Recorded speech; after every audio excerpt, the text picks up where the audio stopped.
So I'm Kit Monkman. I'm the managing director of Viridian FX, which is a visual effects house here in the heart of York.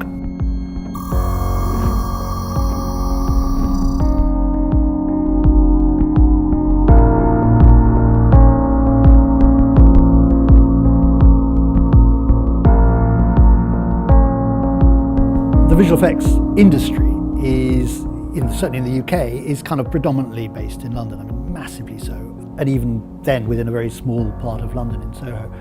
So it is unusual to have a visual effects house in York. I believe we're the only visual effects house working in film in the whole of Yorkshire. But for me, it's exciting. It's exciting on two counts. One, because I believe that we can compete with London in terms of our skills and ability here, the work that we produce.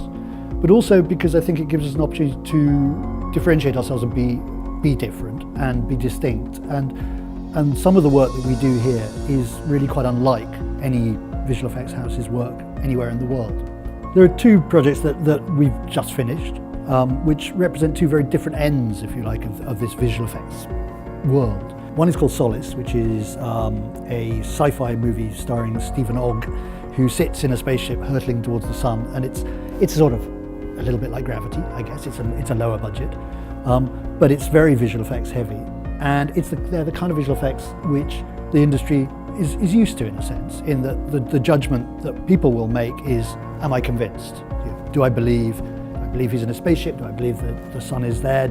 All of those sorts of things. And I think we've done a very good job. I think it's an incredibly accomplished piece of work, and it sits alongside anything that would be produced by a comparable visual effects house in London. What we've done with our other project, Macbeth, is something very different. We've made a piece that asks a very different question about what visual effects could be and might be. So whereas, for example, as I said with Solis, the idea is you're out saying to the audience, we're going to convince you. And if the audience at any point goes, I don't believe in your stars, your sun, your alien planet, if there were one, then you failed. In Macbeth, we've tried to flip that all on its head. We've tried to take visual effects and to use it in a way that starts as its premise with this is artificial. Just as you would if you walk into a theatre. Nobody sits in a theatre and expects to see the moon, or if they do, they expect it to be an analogy of the moon, something that stands in for the moon. And we wanted to embrace that same sort of theatricality using this very, very sophisticated technology to see where that could take us. Actually, Macbeth's a good example of what I find interesting creatively, and it's something that I find York as a city nurtures enormously, which is, I mean, Macbeth clearly is, it's a 17th century play that is deeply familiar and deeply rooted in our culture. And we've taken some very new and emerging technologies and tried to see what happens if you rub those two things up against each other.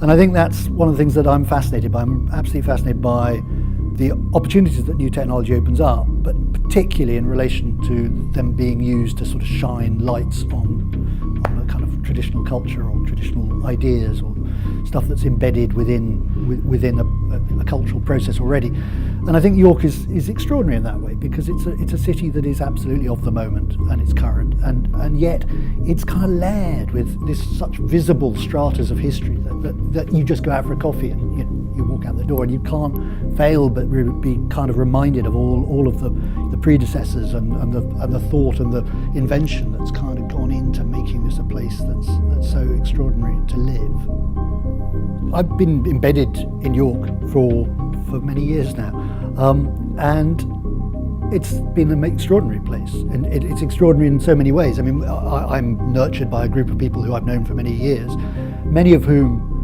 I've met through organisations within the city that have appeared specifically for that purpose, to sort of bring people together. And I have an incredibly important, for me, relationship with the university, which is entirely come out of a result of those sorts of city networks that were put in place. And then there's a very specific example of a sort of city political intervention, if you like, in my own working practice that made an extraordinary difference to me. Maybe 15 years ago now. And we were at the time largely working on making algorithmic sort of visual designs for pop shows, but they were all screen based, and they would use the music as an input, but they were fun and they were kind of relatively clever, but they were aesthetically quite limited. We were looking for ways out and other things that we could do, and the city came along with a pot of money and a request that was about reinvigorating the city after dark, and there was really no other remit, I think, than that. And at the time we were sort of playing around with the idea of using movement as a input into our kind of algorithmic visual system, if you like. But to be honest, and if I'm honest with myself, at the time I kind of thought this is it's a bit of a red herring, it's a bit of fluff and fun to do, but we did it, and we made this little piece that was put in a square just off Davy Gate, so a little kind of raised bit of ground. And it was tiny, that's a small space, and it was a little kind of series of digital doodles that meant nothing. I mean, they were just that. They were little digital doodles projected down on the ground, but they reacted to people's movement. And the absolute breakthrough moment for me was that what people did in the space was that they imposed their own narratives and meaning on these meaningless little playful things. And in that spark of watching that and being allowed to see that happen, which would never have happened without this little kind of intervention from the city council, we started a series of work that's kind of ongoing, and so that's 15 years or so, and has grown into a series of works where we make 35, 40-minute long pieces of public theatre based on this one very sort of simple premise. And so that work that had its kind of genesis in this tiny little germ of an idea in York has grown hugely, and we've now done